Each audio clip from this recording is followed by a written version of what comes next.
Okay, well, thank you for returning, and thank you to the people who have joined us from the outside. When Irakli and myself were formulating the contours, the ideas of this particular seminar, it was very clear that a discussion of the Eastern Partnership, its background, its current evolution and its future was going to feature very centrally. Obviously, all of the South Caucasus countries are in the Eastern Partnership to greater or lesser extents. But crucially as well, from a kind of EU studies background where I'm from, the success of the Eastern Partnership is really an indicator of the EU's credibility as a foreign policy actor, a regional actor, a global actor. And the future direction of the EU's relations with countries in this region is really a test case for the EU's ability to shape a region without having enlargement as a foreign policy tool to do that. So lots of reasons why we should look at this. Now, when we sit around and think about the Eastern Partnership in terms of successes and failures, I think there's an overall tendency to be too pessimistic. And we can lose sight of what's been achieved in a really short space of time. It's just 9 years since the Prague summit, which launched the Eastern Partnership.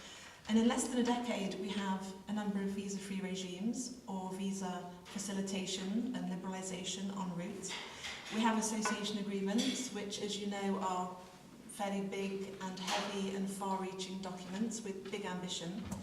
And we have the beginnings of the implementation of the deep and comprehensive free trade agreements, the DCFTAs, which, as and when implemented, and of course they're a process, really bring about the promise of modernising and transforming the societies, the economics, and the social systems of the participating countries. So a lot has been achieved already, so let's not lose sight of some optimism. We should also be aware that there are lots of other forms of cooperation that came about through the Eastern Partnership between the EU and Eastern Partnership countries. The less kind of visible areas of cooperation, I'm thinking Erasmus, I'm thinking about higher education cooperation, energy, transport, a whole host of other areas where over the past 9 years, huge amounts of cooperation and growing together have really been achieved. And crucially as well, although democracy is fragile across the Eastern neighbourhood, there's a lot of backtracking, etc., the Eastern Partnership in its entirety, I think, still does play the role of a credible and relatively robust foothold for democratic reformers in these countries to seize upon and to make the most of. And I'm not just thinking about the central governments, I'm thinking about NGOs and civil society groups, those with European aspirations. I'm thinking about the business community, SMEs, who can also use Eastern Partnership as a way to advance and move forwards and modernise. So I think overall, to put a kind of academic head back on, the EU is a transformative power, and it's proof by looking at developments in the Eastern Partnership region that much has been accomplished. But we're here today to reflect upon the Brussels summit of 2017. It's in our rear view mirror right now, and we can start to think about what it achieved and if it's taking the Eastern Partnership forwards to some degree. Perhaps there wasn't a great leap forwards in the Brussels summit, but certainly the fact that it took place and it was relatively well attended confirms the relevance of the Eastern Partnership formulation. There's no better offer on the table right now. It demonstrated that all sides are committed to the project. It confirmed this growth of the differentiated approach, which was always inevitable anyway and was a natural phenomenon, I think. And it also confirmed the EU's commitment to focusing upon tangibles, from going beyond declarations, as was the case 9 years ago, to really focusing upon deliverables. And this is why the so-called 20 deliverables is the kind of core focus and the benchmark or the measure as to how Eastern Partnership is going to advance in the coming years. But one question which our speakers are going to address is whether the priorities in the current formulation of Eastern Partnership and the 20 deliverables list, whether they really are the right priorities. Are they seen by both sides as the areas that we should be focusing upon? And are they really enhancing association between the 6 countries and the European Union? But we'll also be thinking about the big picture. Can Eastern Partnership continue over the next 10 or 20 years if it's going to stay neutral or mute on the question of actual membership and enlargement? Can we keep the momentum going if Eastern Partnership requires so much from partners in terms of modernisation and costly reforms if we don't know what the end goal is going to be?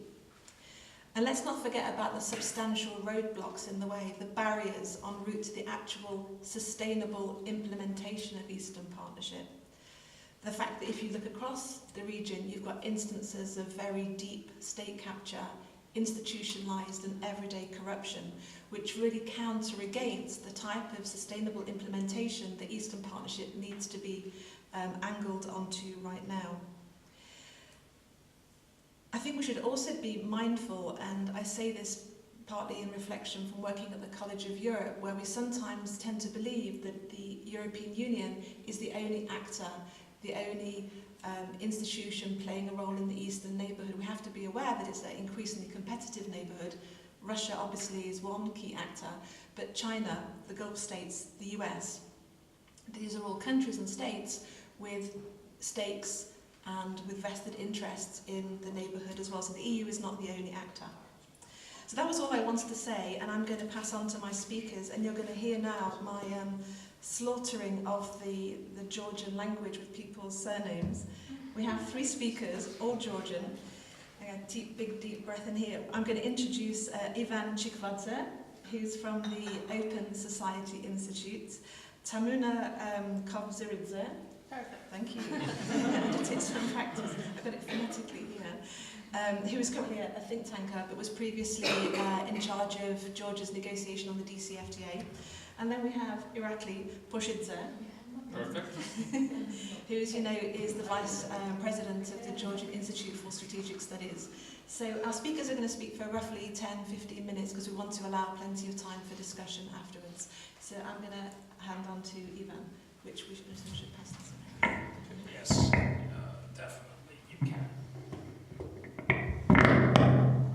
Okay, thank you so much. It's my pleasure to be here and to discuss with you about my observation regarding the Eastern Partnership, where it comes from, where it goes. I would pretty much kind of repeat those praisings which was said here about the Eastern Partnership. At the same time, I would be quite critical when it comes to the current state and the future of the Eastern Partnership. So, as starting from the benefits and the tangible deliverables of the Eastern Partnership, I think from the Georgian perspective, we are clear on that. The country already signed the association agreement, and it's already enforced partially from 2014, then fully from 2016. We have one of the best, from my point of view, best and tangible benefit when it comes to the visa-free travel, when the citizens of Georgia can go to the EU member states and Schengen member states without need of paperwork and all this pretty horrible procedures queuing in front of the embassies to get the visas. And 2 important milestones I would stress. This is about the sectoral integration and the different sectors and the EU programs which are gradually opening for the for Georgia and the Georgian citizens. And as it was mentioned here, it's one of them is the educational programs. But on the other side, we do see that the Eastern Partnership, at least from my point of view, reached its limit, and it is in dire need of deep and comprehensive reform after almost 9 years of being in force. And there are several challenges when it comes to the future of the Eastern Partnership. The first and the foremost is the problem related to the long-term vision.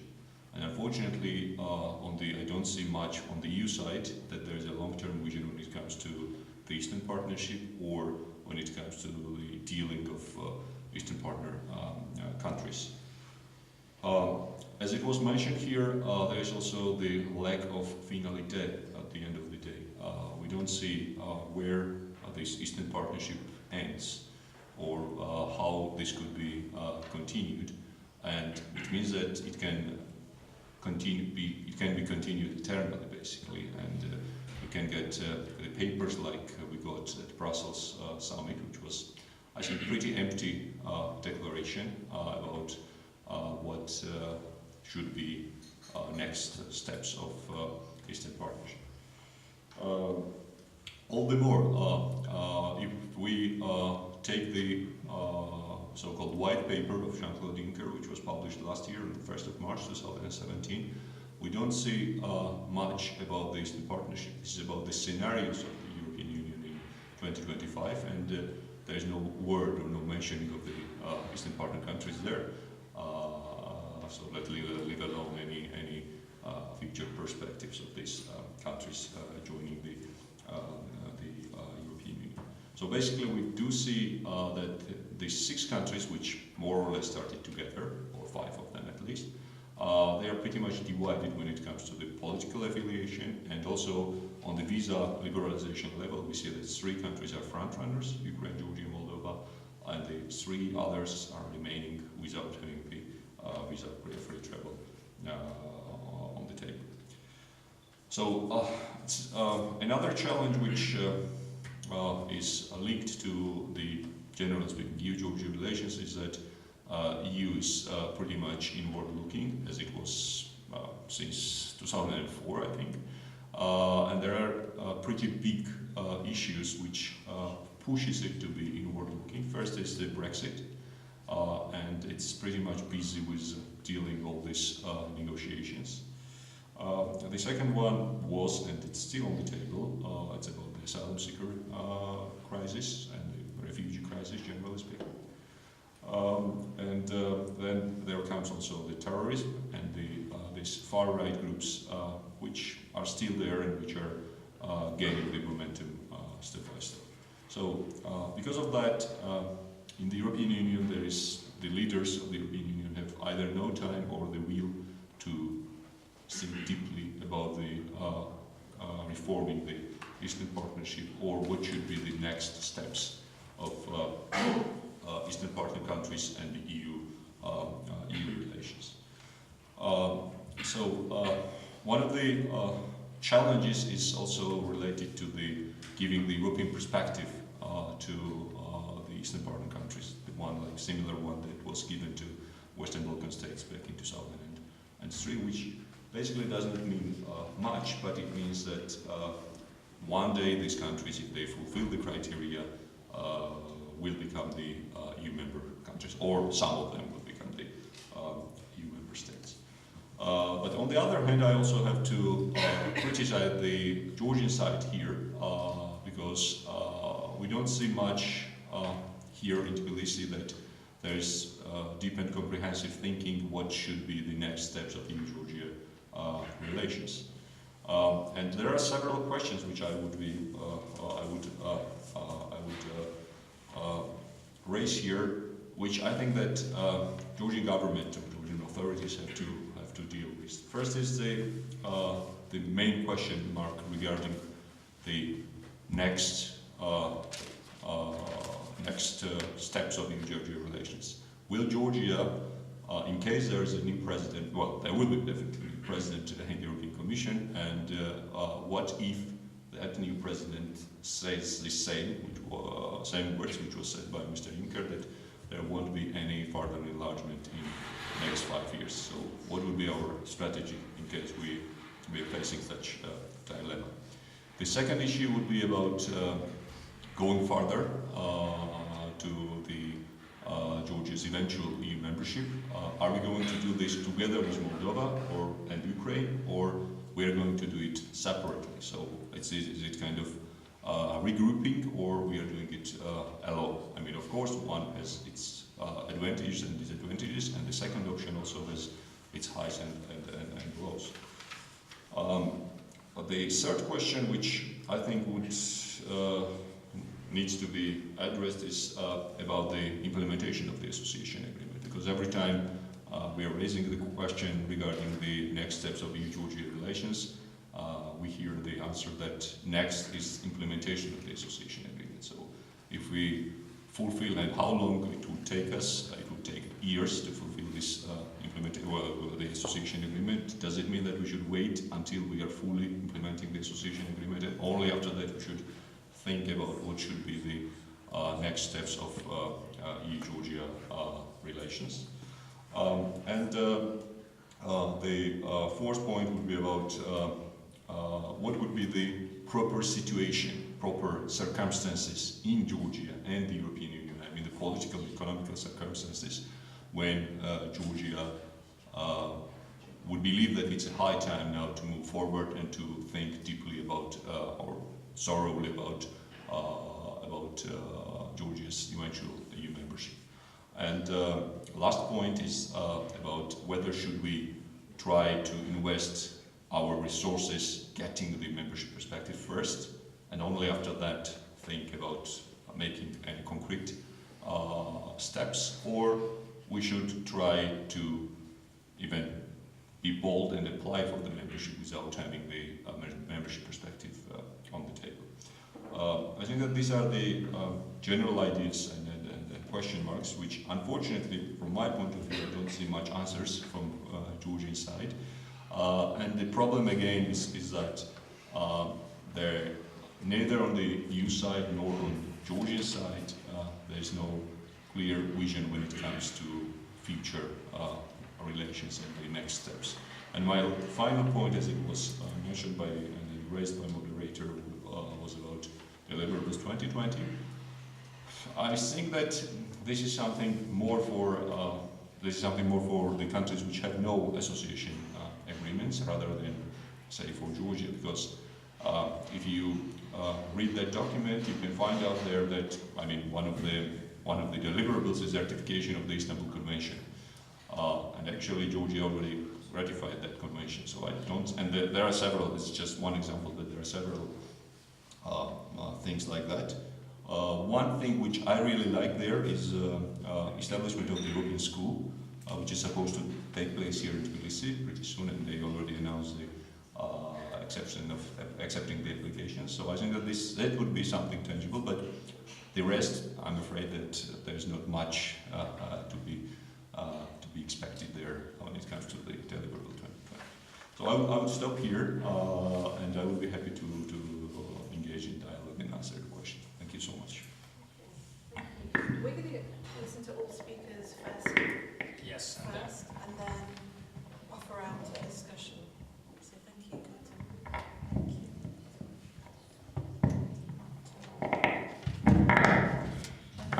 Good afternoon.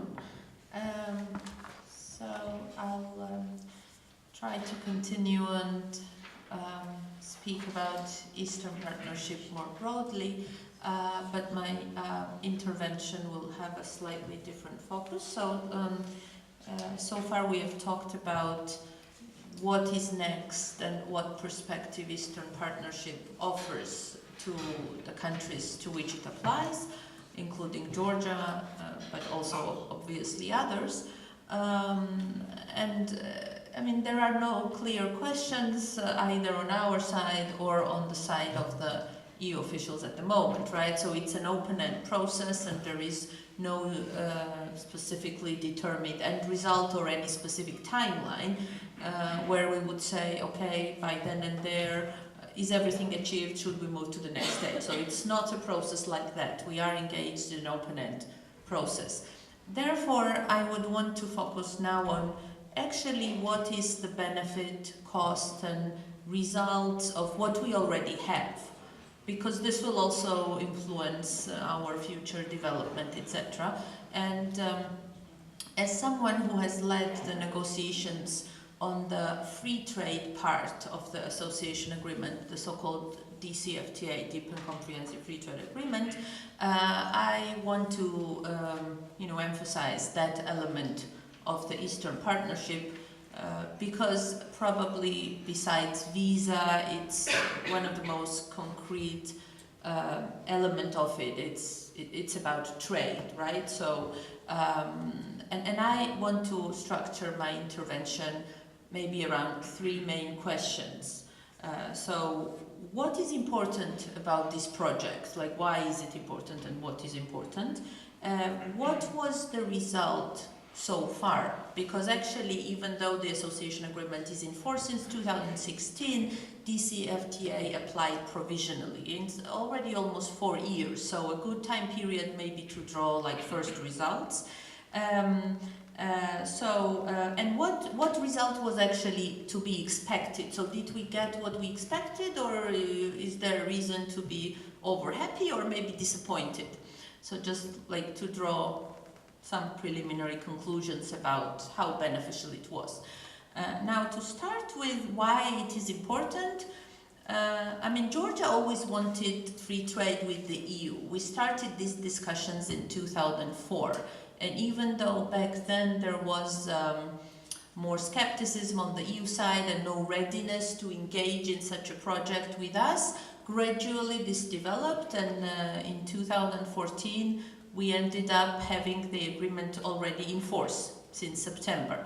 So for us it was important politically.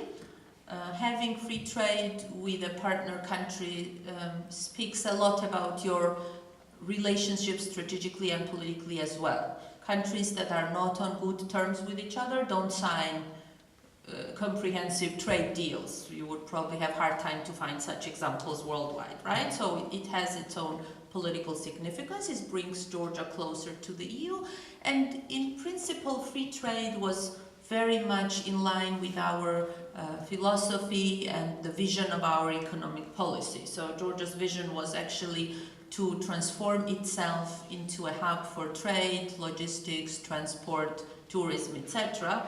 So we liberalized the economic environment here, but as a small market, continuously tried to broaden the market, right? So that whoever produces here, they can sell to a bigger market, and not only like a 4 million market of Georgia, which is not interesting for investors, as you can imagine. So we wanted to change and increase the attractiveness, and for this, a free trade agreement with a big market like the EU and our strategic partner was key.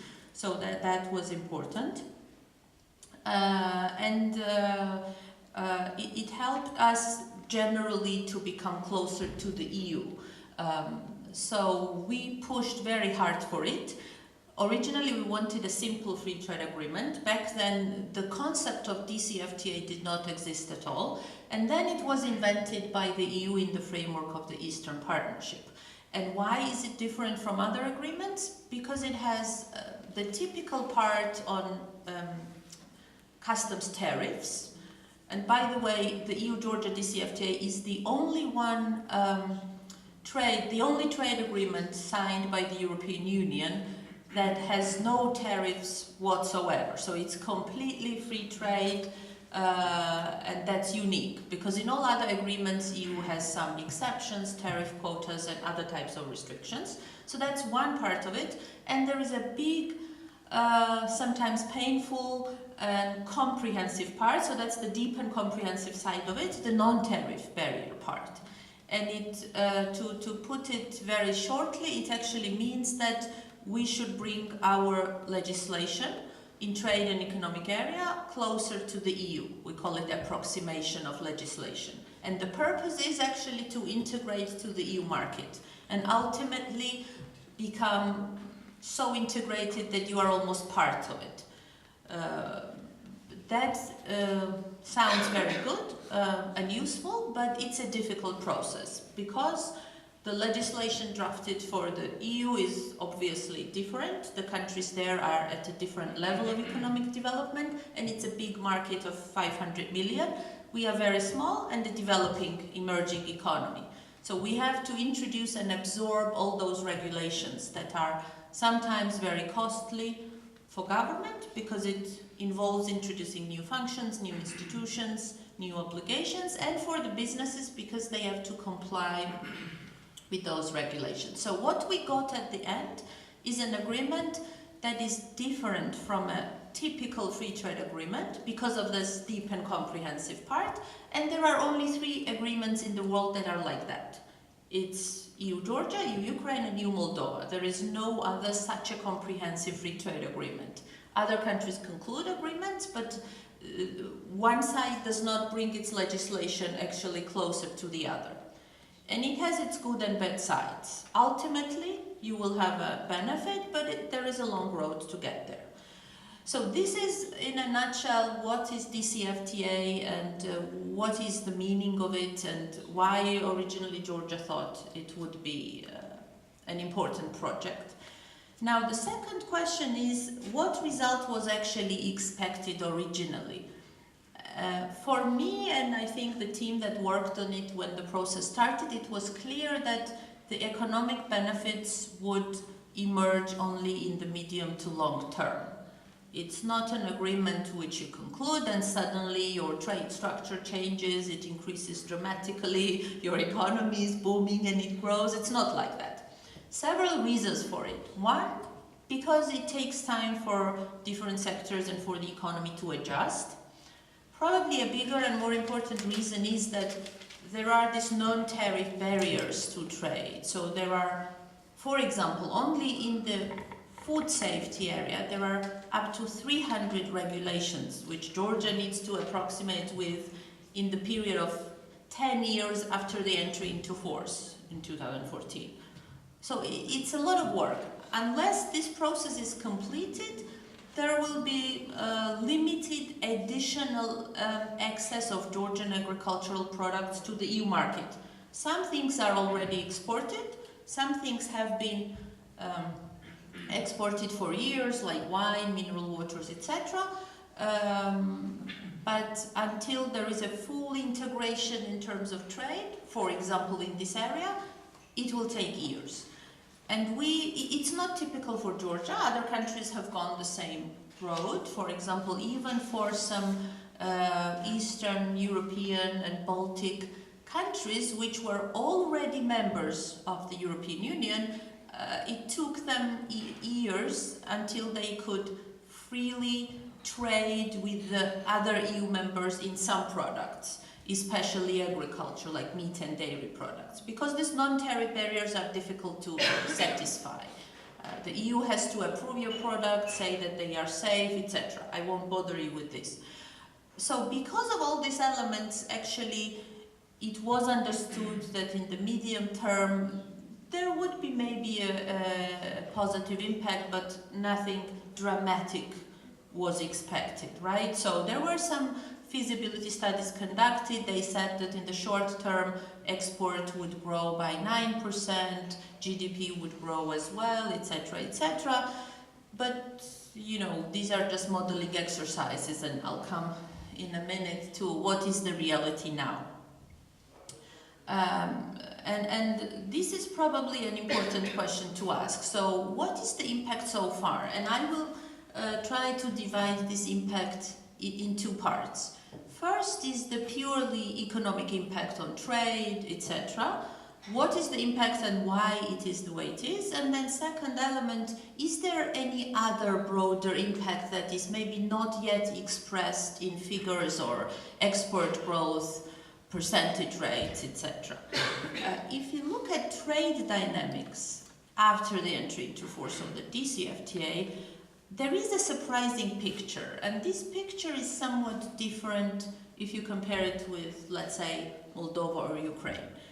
In the case of Georgia, actually, if you take export growth to the EU in 4 years average before the DCFTA, and since its entry into force, which is also almost 4 years, you had higher growth of export before than after, right? So in some years, like in 2015, there was even negative growth of export to the EU. Last year, it was 13%, but trade overall just didn't increase much, right? So we don't yet see any substantial palpable trade impact. Although we have positive dynamics, maybe 3 elements could be named. One, the share of EU trade in total trade of Georgia increased to the disadvantage of other partners. There are various reasons, but I won't go into that. But the share of CIS altogether decreased and the share of the EU increased, so that's one positive development. If you look at the number of companies that export to the EU, that increased as well. Let's say if you compare 2013, the year before the DCFTA, with 2017. And if you look at the number of products and what products we export, that has increased and diversified as well. The new products are being exported to limited quantities, but still there is a trend of slow and gradual diversification. But there is no big, let's say, trade impact that substantially changes the picture, right? And the reason primarily for this is that DCFTA is not a magic bullet. It's not that, oh, you have it and you will prosper and develop. This mechanism needs to be embedded in a broader set of economic policies. Like if your policies are not encouraging growth overall, or if there are contradictory policy initiatives that confuse businesses and investors, DCFTA can do little, right? So it's a tool that can be well used together with other tools, but it's not a standalone, let's say, thing that does magic, right? So, and I think this result overall in terms of trade is not surprising to what could be expected, but it could have been better because at the same time in those years Georgia's growth dynamics were less good than in the years before. So it's within the overall economic development trend, I think. But the second aspect of it, which I call like a broader trade liberalizing impact, there I think we have some great results which are very much to be valued, because this is very much contributing to the policy aimed at emerging Georgia as an economic hub that I mentioned earlier. Because since the conclusion of the free trade agreement with the EU, we concluded several strategically and economically very important big trade agreements that will help us to increase trade, to attract new investors, to increase export, etc. And these are China, which is actually emerging as one of the key trade partners for Georgia and one of the key export partners for Georgia in recent years. And Chinese interest in having a free trade agreement with Georgia only emerged after we concluded the DCFTA. Why? Because through investing in Georgia and through producing in Georgia, they get access to a big EU market, duty-free, customs duty-free, which they otherwise don't have, right? So that's great for us because it offers huge opportunities, and this agreement is already signed actually, and negotiations are concluded. We also concluded a free trade agreement with EFTA, European Free Trade Association. It was possible only because we had DCFTA.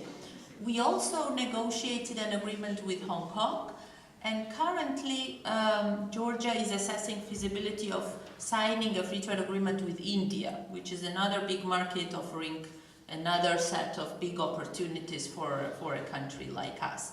And why this happened? Because we broadened the market to which Georgian products can be sold. So currently Georgia has a free trade regime with markets having an overall population of 2.3 billion.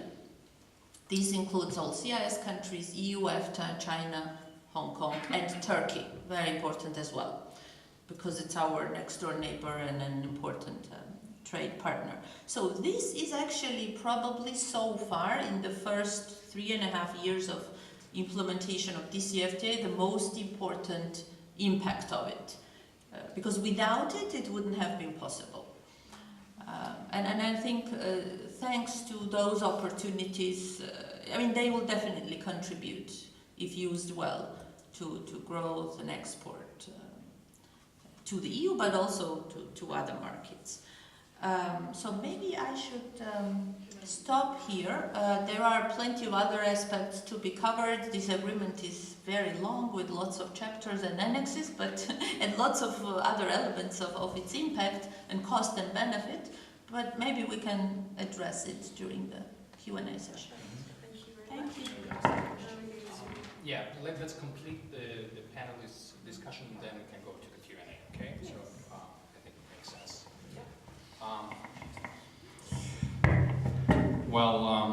I'll try to add to already very comprehensive list of what has been said, and very exhaustive. I mean, it was very exhaustive. I think that it actually did complete a lot of what I wanted to say. But I'll try to kind of a resume the whole thing and give you kind of the bird's eye view of how I see it and where does the EAP stand at the moment. And I think the first thing I wanted to say is that the Brussels summit itself was a transitional summit, and I definitely think that it didn't really, as it was mentioned, come up with anything grand.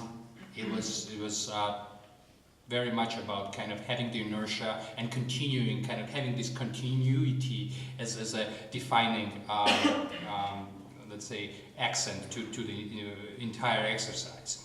Of course, I mean, I can say that for Armenia, it was actually Armenia was the biggest winner, okay, from that sense. And I'll try to explain that as well, so to give you kind of the South Caucasus perspective for that. Why? Because Armenia signed the SEPA agreement, which was which was actually very important for Armenia and for the Armenian elite at that time.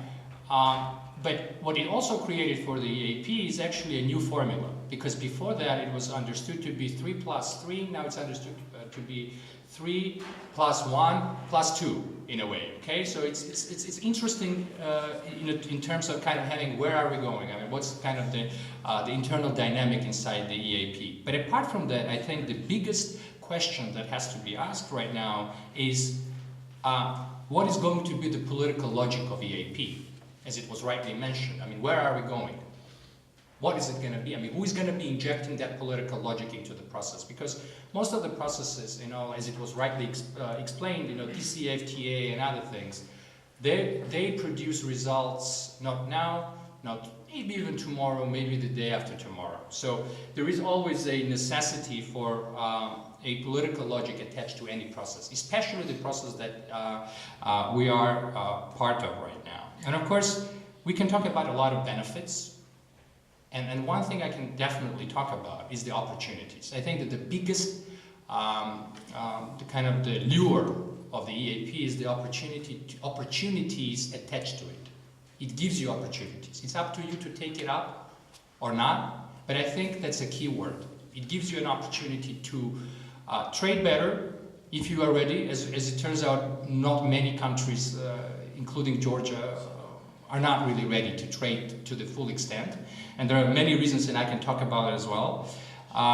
It's also about the mobility. And I think if you look at the biggest tangible gain that is there is actually definitely a mobility thing. And it was rightly mentioned, it's not only about actually people going from one country to another, but it's actually seeking out other opportunities. Mobility is tied to every single other benefit. Okay, let it be the Erasmus+. It does the research-related exchanges. It does a lot of institutional building for educational institutions. It does a lot of student exchanges. So it's actually very tangible. But the big problem there is that it doesn't really cover a very big part of our society. For many reasons, we can discuss that as well. But I think one biggest benefit of it all is the gamut of opportunities which has been increasing. Of course, these are the benefits. And just to go back to the local dynamics, as we saw, Georgia is a front runner at the moment. It's a front runner not only within the Caucasus, but actually at large. There are many reasons to it, because unfortunately these are not always very positive, because it's about relativism. And I hate relativism in general.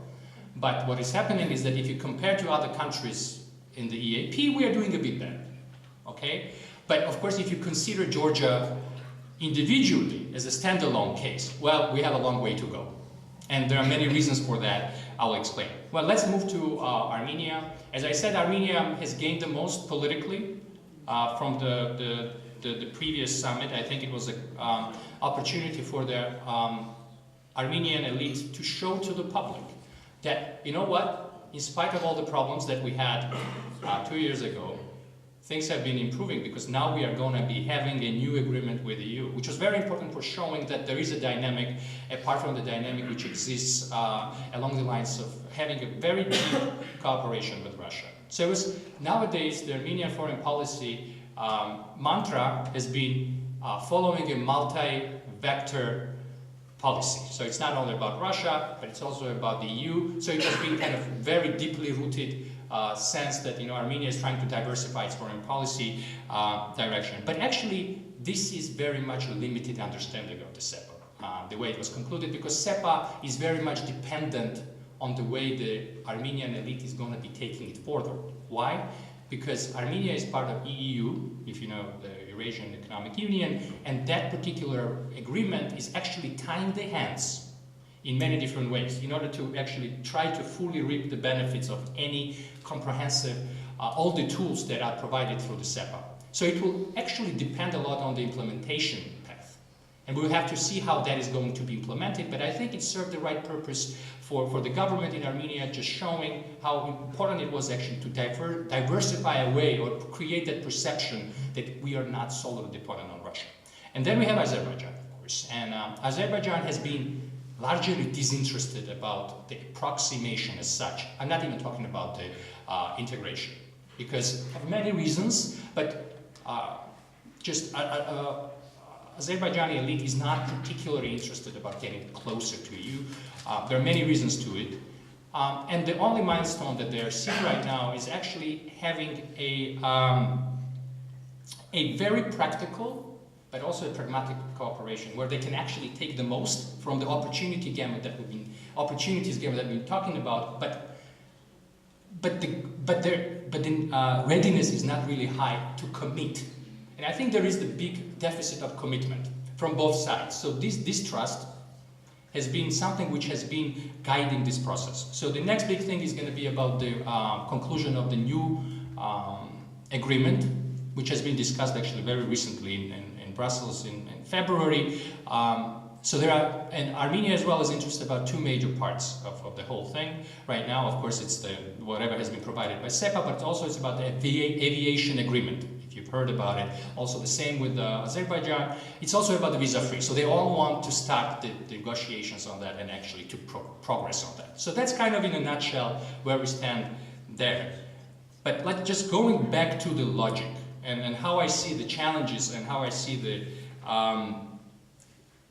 the kind of going forward strategy of how it should be dealt with. That's the view from Tbilisi. Or from the region. Of course, many people might disagree, but the way I see, I think the biggest challenge that we're going to be seeing with AA implementation in general is that it's going to become too bureaucratic.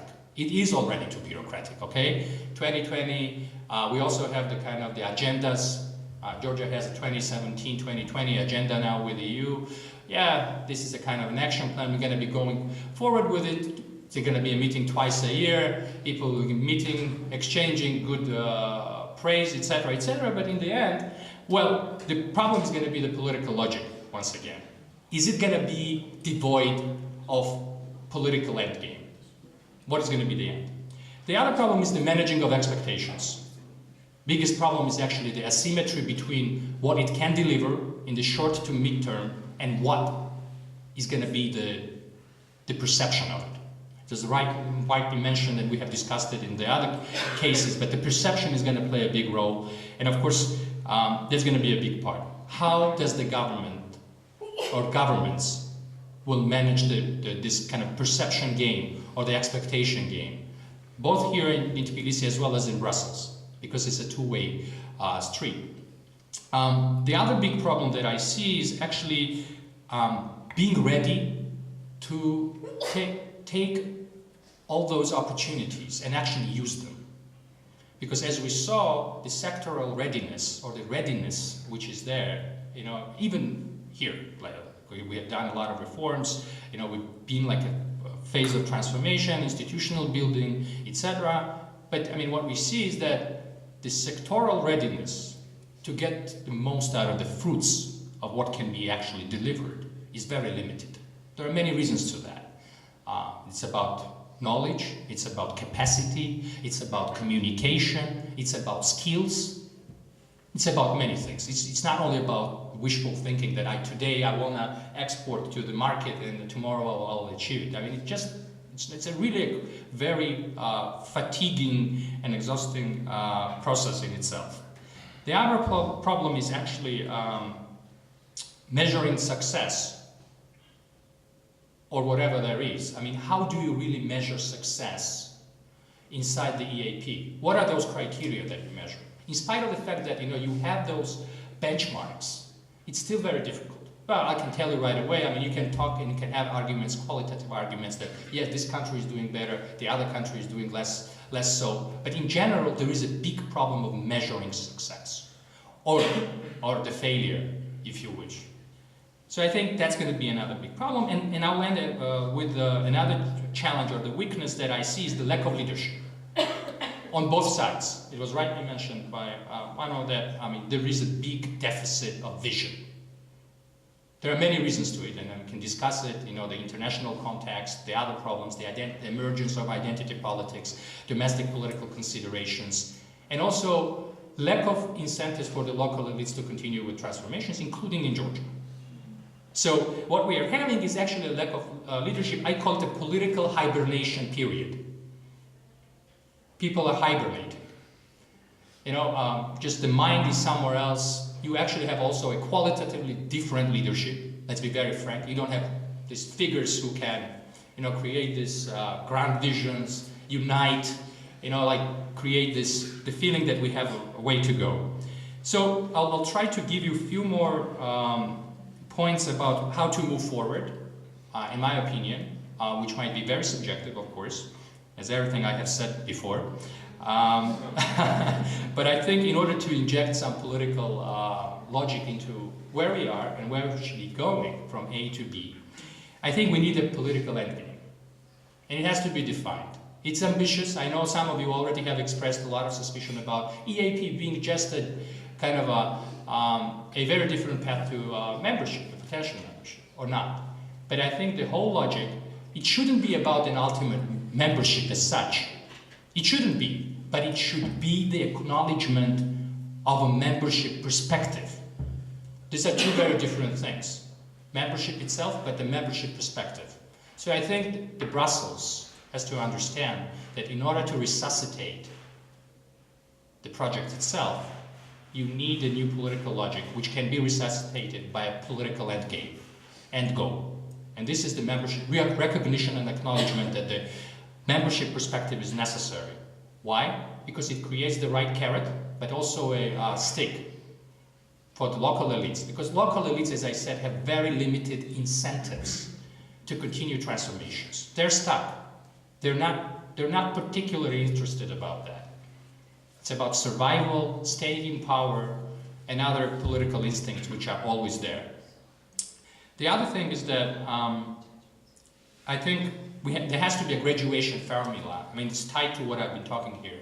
EAP doesn't have to be understood as a static creation, as a rigid creation. There has to be recognition that there are certain tiers inside. I mean, if you are doing a good job and if you have a progress, doesn't have to be an understanding that there is no fluidity between where you stand now and where you can stand in the future. So I think that the graduation formula that EAP, after completing everything which is part of the AA, let it be, but also being in the right health, that there is a continuation as such. I think another important point is about communication. I think, it is tied with the leadership and many other things, but I think we lack communication, both internally, but also in Brussels. It has many reasons to it, but definitely one should be thinking more about how to communicate better and how to actually start to create that new narrative, because we lack narrative. We go there, let's be very frank, to Brussels, and the narrative is missing. It's very reactive. Most of the times you go there, it's very reactive. I mean, there isn't much of a kind of a new logic of what you want to achieve, what is going to be happening. The same is actually on the EU side. It's very inertia driven. So the new narrative has to be created. And that's actually what the elites have to be doing. That's why you are a ruling elite. That's why you actually are in the government. And if you don't create that, someone else will never do it for you. Because usually that's the feeling that we have, that we are more important than we are actually. And that's a big problem of our elites, actually, I think in most of the countries that we are represented here. We are not that important, frankly. So you have to prove more than just giving the sense that, you know, you want something. And there, I think I will stop because I talked too much and hijacked the goodwill of the... But in a very good way. Okay, thank you anyway. So let's continue with Q&A. Okay, well, thank you to all speakers. I think we had a range of voices. We heard about the issue of finality, having to conceive of some kind of end game or not, whether we should focus upon the process, the outcomes which transpire and appear along the way through implementing DCFTA. I have a number of points that I'd like to raise, but I'm going to open it to participants in the audience so we can get as much as possible. So, please. Hello, my name is Josep and I work at Committee on European Integration, and what you mentioned already is very important for the committee. And I would like to ask you a question about the potential of our country in bioproduction and which will affect SMEs and everyone's income. And I'm really interested in what you think about this. Do we really have the opportunity to be competitors with China and India, as it was mentioned at the Parliamentary Assembly of the Association Agreement between the EU and Georgia? So I would like to hear some of it from you. And another observation, it's also very important to mention that our government sometimes don't really focus on the actual reforms, what we have to do in order to enhance the overall achievements of Georgia, but sometimes the government as well as the population of Georgia think only about the membership of the European Union, and they don't really care about the domestic situation of the country. And this is the main problem, I think, from our side, because we cannot really realize that the main goal of this partnership and also candidacy of the country and other countries of the EAP as well is to achieve success, not to achieve the membership itself. So that was my observation about this. Thank you. Okay. I thought I'd collecting some comments and questions and then passing back to the speakers. So, yeah.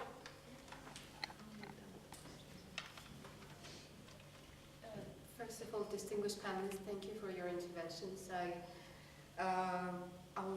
I'm afraid I need to be devil's advocate and bring some counter-arguments to some of the interventions. Yes, so I did it to myself. So we spoke about most of the things in EAP, but we forgot to, I think that we need to watch the the EAP within the European neighborhood policy itself. Because although the eastern tranche of the ENP went more viral on the recent years rather than the southern, but the southern has recorded much more successful stories before the EAP started to develop. So if we think about the origins of the ENP, this was for the Eastern Partnership countries, this was for the energy security, and Caucasus was involved in this process because of the energy sufficiency matters and visions that it had.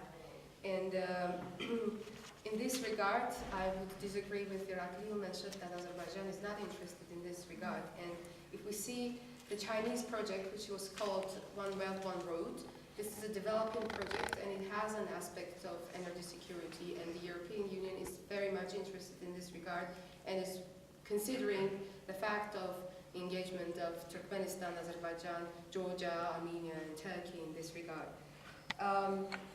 Viewing the EU as a global actor, don't you think that this is the benefit of the next benefit that Eastern partnerships, particularly Georgia, may have? And GSP Plus is another step forward from the association agreement that we had. And also, this is one of the M&D tools, the biggest M&D tools for the EAP countries. So in this regard that we don't have, how do we measure? I would say that GSP Plus is one of the best products that the European Union had for the recent years. And I think that we are very much demanding from the EU as Caucasus countries, because if we consider the DCFTA concluded with Morocco, for example, in 2000, and Morocco being the biggest importer and exporter for the European Union, in trade relations, in market and everything, they apply for the membership. But if we look at the TEU Article 8 about referring to the European neighborhood policy, it says it is about everything but the membership to the European Union.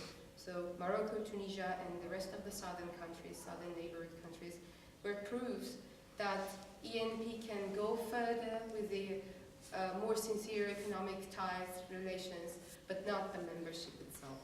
Thank you very much. Maybe one more. Oh, mine is not like a question, but rather a comment.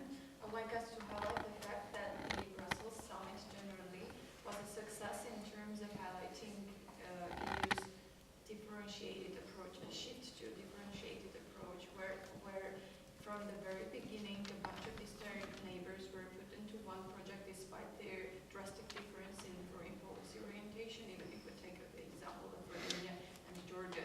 But this summit finally highlighted this needing differentiated approach by EU towards its eastern neighbors, taking into consideration their different aspiration. Where a country like Georgia that states that EU membership is like a state goal, a state policy, and a country like Armenia says that like we don't have any such prospect, we just want closer EU integration to enhance like democratic institutions and etc.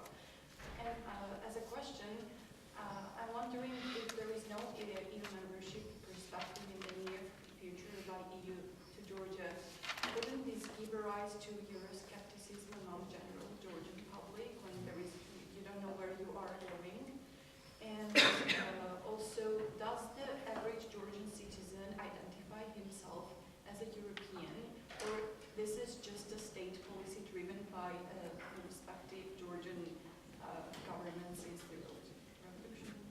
I'll add, if I may, to that, whether... Can I make a very brief comment with all due respect, please? Can I finish my comment first? As you wish. Yeah, whether civil society groups and NGOs are on board in general in any South Caucasus country, Georgia in particular, which is obviously very important for... Okay, my question was about whether, in connection with potential for rising Euroscepticism, destabilisation of the European idea in societies, whether civil society organisations, NGOs, pro-European groupings, higher education, what have you, whether they're on board with this, whether they feel equally in control of the process of implementing the agreements as well, or whether they feel disenfranchised or not included.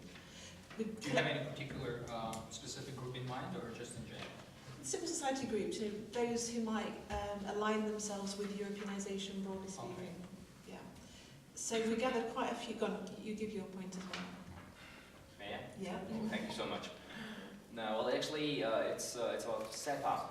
Now, because there was some stressing points about Russia, but I do hardly think that SEPA will make any shift in Armenian foreign policy. So I'm just interested in all of your panelists' standpoint about what should be done in case to kind of decrease the role of Russia on the road to European integration from the side of Armenia, I mean.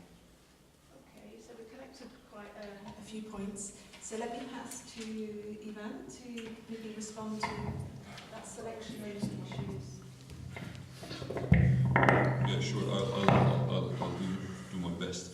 I'll start from your question, actually, going to the others.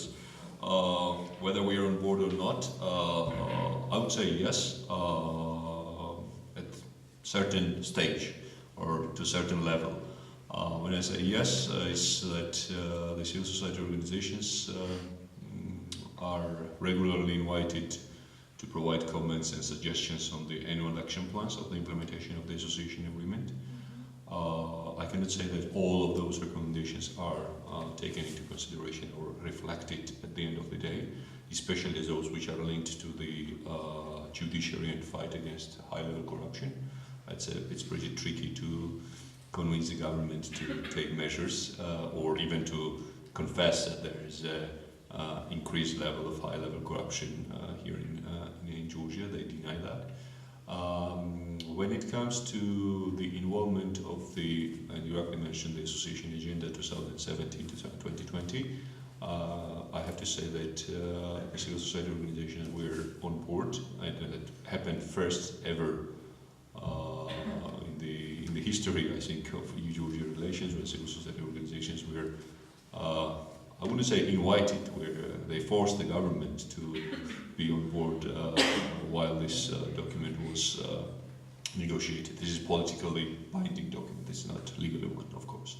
But there are other issues where we are pretty much omitted by the European Union and by Georgia, and they are blaming to each other for that.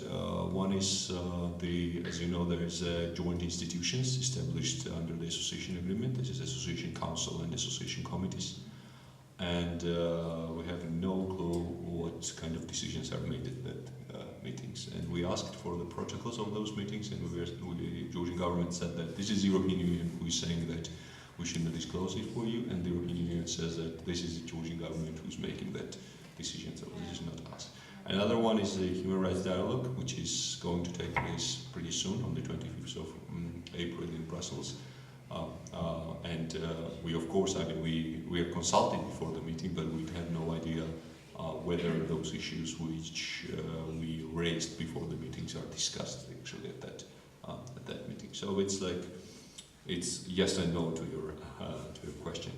When it comes to whether we are too demanding to the European Union, I think that I wished that we were more demanding than we are now, because it's like, I know that EU is a pretty lazy animal, and if you don't demand much, you should demand as much as possible to get as little as possible. So believe me, some functionaries in the European Union would be extremely happy to see Georgia giving up its European aspirations or European dreams, because this is just another big headache for them when Georgia is pushing for something to be achieved.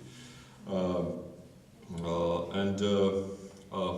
the European Union, about the ENP, well, you know, I think that EU is extremely good at launching something and without having any final destination. One clear example, if you remember that, is Black Sea Synergy. Do you remember that? I think that very, very few people remember that. That was pretty much, I would say, without flesh, this big idea, but it exists, but not many people remembers that. I think that the same is about the ENP, or even the multilateral dimension of the Eastern Partnership. That's also part of the Eastern Partnership. I don't think that this is functioning yet. The Europeanism doesn't really have the final destination. Well, yeah, okay. Yes and no, yeah, that's true. Well, I mean, when it comes to the multilateral dimension, this is also, I think, that pretty stillborn clause, because, look, there are the countries which have no diplomatic ties with each other, and even if you look at Georgia, if you see Georgia-Moldova ties, which should be excellent or good, you can see the Moldovan embassy in Tbilisi. They have no embassy in Tbilisi. So what kind of multilateral dimension we are talking about? So I mean, that's what I wanted to say. And well, when it comes to the old but institutions, I do remember this Romano Prodi's favorite phrase, but I don't think that ENP is all about all but institutions. I mean, we are not talking about the European Economic Area. That is something which could be characterized as all but institutions, but I don't think that ENP is at that point, or there is a possibility that it will reach that point in any time soon. And my last point, and I would definitely stop there, would be about the benefits.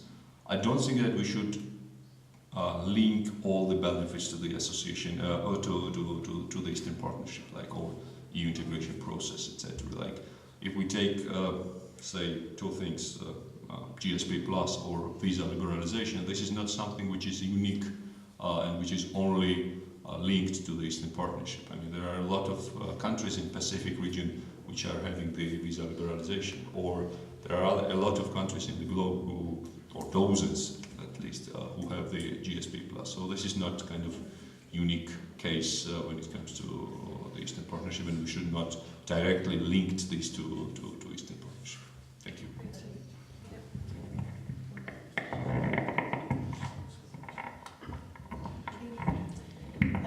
So there were several questions related to trade, etc. So one was about the potential to export bioproducts. Well, I mean, potentially, I think there is potential for everything, right? It could be completely greenfield, something that we never produced and exported before.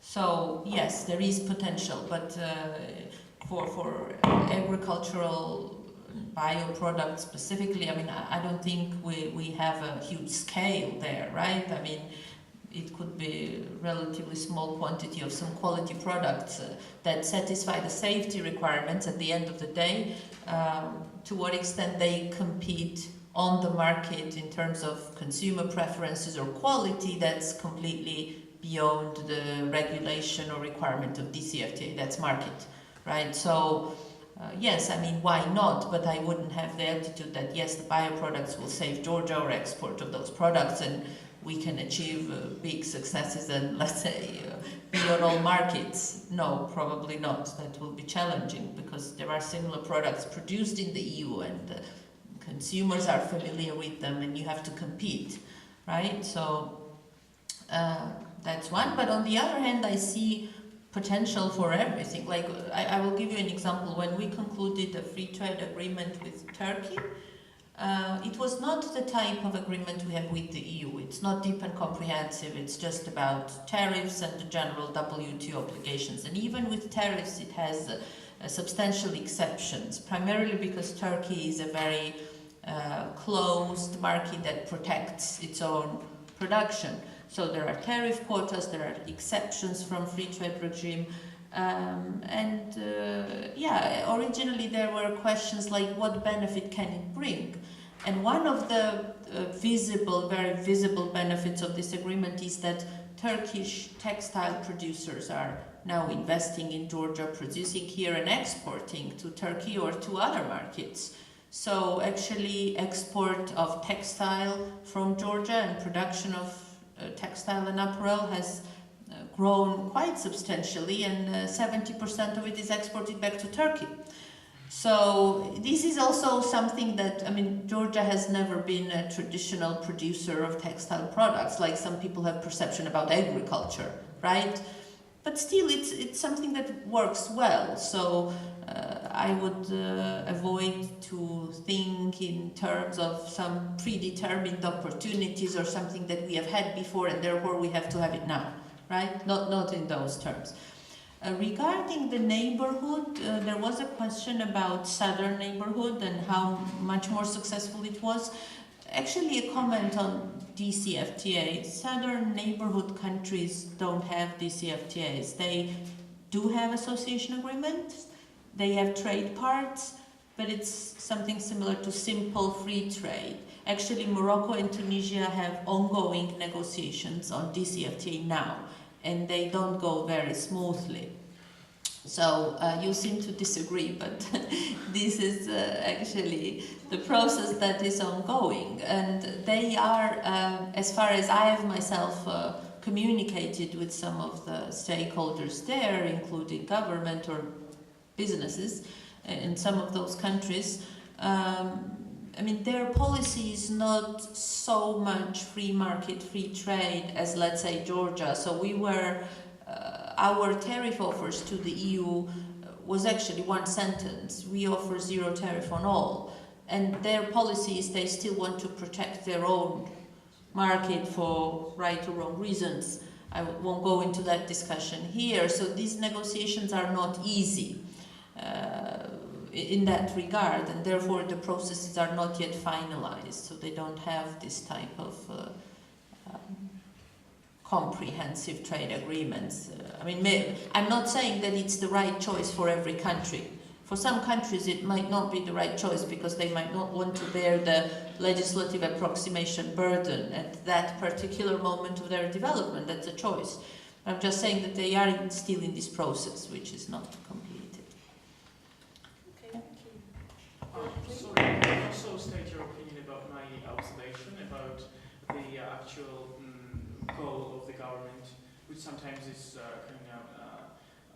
confusing because civil society and the government want to achieve the membership in the end, as we know, but sometimes they mix it up with reforms we need to do. You know, their main goal is to be members, and they sometimes don't care about the actual reforms what we have to do, and they do these reforms because of the success we will have in the European Union. So maybe you can shed light upon it more. Your opinion about that. Maybe it's a better question to ask the government. And as you work in the parliament, I'm sure you have the opportunity to do that. I mean, governments may have different motivations to do reforms. I also worked in the government, and actually, from my point of view, it was clear and decided what reforms Georgia needed. And we went ahead and did it with or without EU, right? But on the other hand, there are other sets of requirements and reforms which countries, and maybe even Georgia, wouldn't do at this or that particular moment. Was there not a specific requirement? And we also have to take into account that all the EU policy is based on conditionality. If there was no conditionality, maybe the EU would be dead. Because the whole logic is, do something, I will give you something in exchange. If there is not this bargaining, do and give, the whole logic of association agreement, DCFTA, visa-free, Eastern Partnership, neighborhood policy, whatever tool there is based on this. So sometimes you know you will do a reform at some point, but not tomorrow, and there is a specific requirement. Unless you don't do it tomorrow, there is no visa-free the day after tomorrow. So it influences your agenda in one way or the other.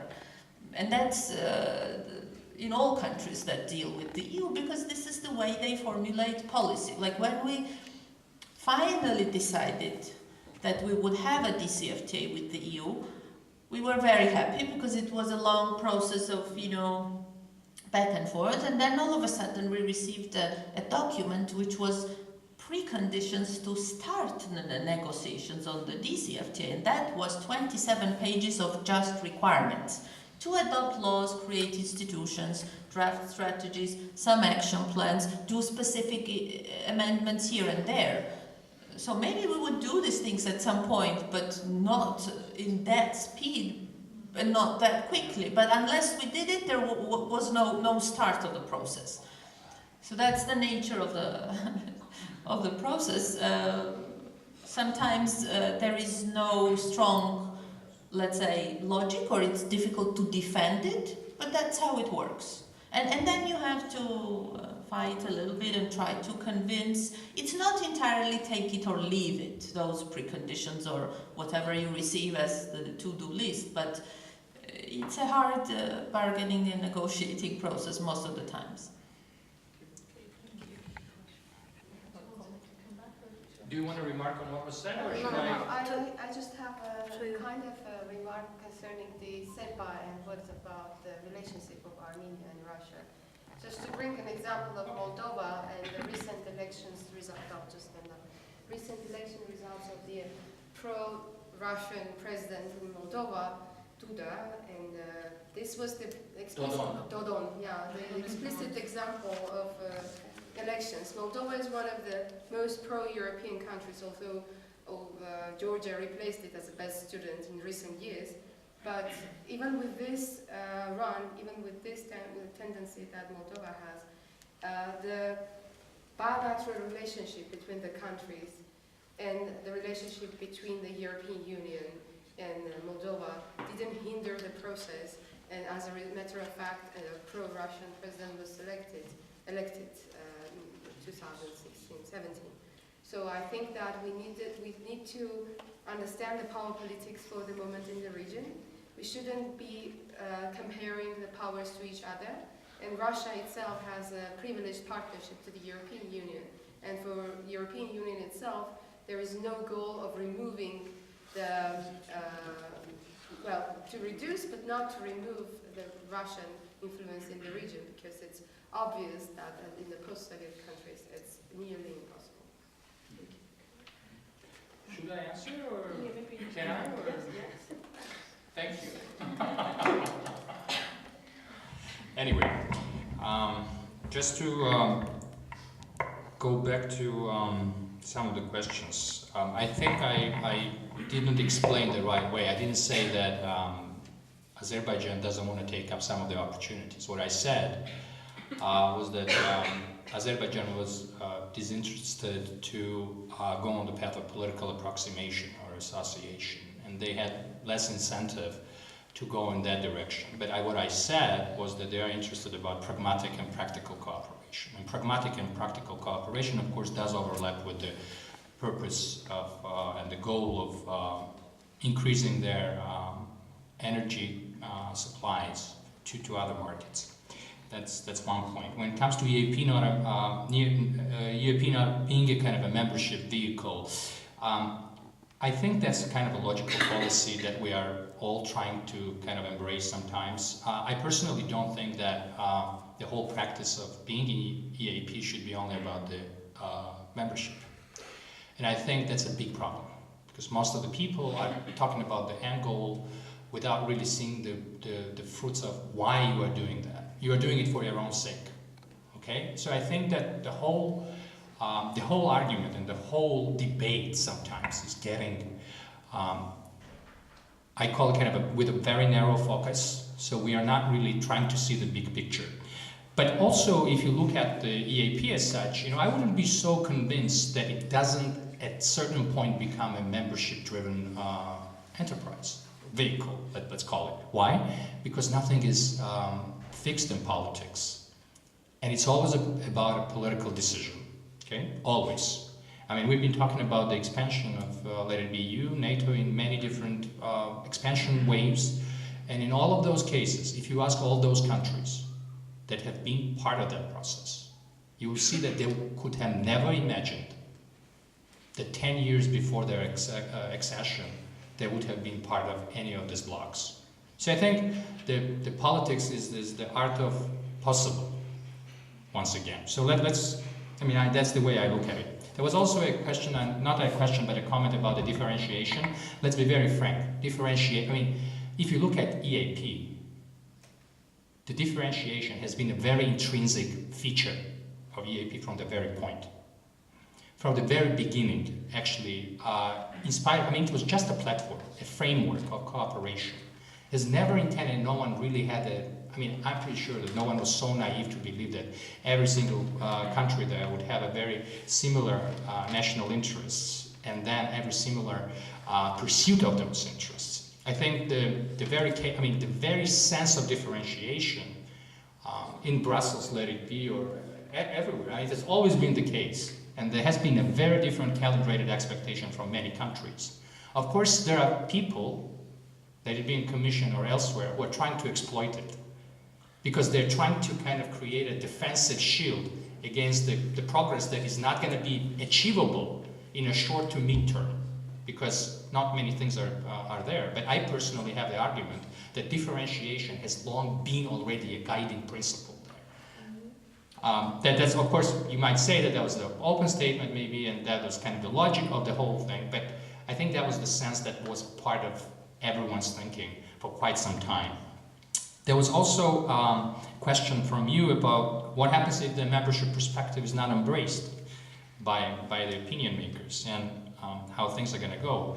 Actually, there is a very interesting trend in Georgia, which has been there for quite some time. Georgia is highly supportive at the public level of the EU path, let it be, or NATO, and it actually ranges from 70 to 80. Sometimes it comes down a bit, But still you have a very steady trend. You're absolutely right that it might be exploited by the ones who are saying, and who have been actually trying to do it for quite some time, that in spite of the fact that you're trying to knock on the door is not going to be getting open. So it's not tangible. So leave it up. Just leave this whole thing. Well, I think there is a potential for that to happen, but still the good thing is that, and there is a responsibility of the government how they will manage the communication, and that's part of the conundrum I was trying to explain about managing and calibrating the expectations and the asymmetries. So it's an open question. Okay, no one can give you the right answer, but of course there is a potential that someone will be using that for their benefit. And there was, should I? Yeah. Okay. And about SEPA, just to go back to that. I mean, the problem with SEPA in general is that as I said, it was a right political achievement for the government. But the thing is that the arrangement that Armenia has within EU, which is the Eurasian Economic Union, ties the hands with the third parties. So the whole SEPA agreement has been tailored to the EU, you see? So that's why Russians haven't been really too big about it this time, okay? So that's why I said it's going to be about the implementation, largely. And let's see how it will go, okay? So I'll